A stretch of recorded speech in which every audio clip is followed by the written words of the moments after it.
আজকের গল্পটি হয়তোবা সবচেয়ে ক্ষুদ্রতম পৃথিবীর গল্প বলা যেতেই পারে। Hello everyone, it's me your all time favourite.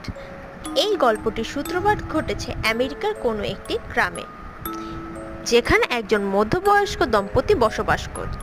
দেখা যেত প্রায় সময় তাদের মধ্যে ঝগড়া বিবাদ লেগেই থাকে। একদিন এরকম ঝগড়া বিবাদের মাঝখানে স্বামীর হাতে স্ত্রী খুন হয়ে যায়। তখন ভাবার বিষয় হচ্ছে তার ছেলেকে কি বলবে।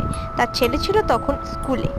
বিষয়টিকে ধামাচাপা দেওয়ার জন্য সে তাৎক্ষণিকভাবে কবরস্থানে তার স্ত্রীর দেহকে দাফন করে দেয়, কিন্তু ছেলে আসার পর থেকে কখনোই কোনো এই বিষয়ে কথা বলে না। একদিন, দুদিন, এক সপ্তাহ। একদিন হঠাৎ করে তার ছেলে কৌতূহলবশত বলে, আচ্ছা বাবা, তোমাকে একটা কথা বলি। বাবা, মা কেন তোমার কাঁধের ওপর বসে আছে? আমি তা গত এক সপ্তাহ ধরে দেখে আসছি। এই কথা শুনে যেন বাবা আকাশ থেকে পড়লে একদম নিস্তব্ধ হয়ে গেল।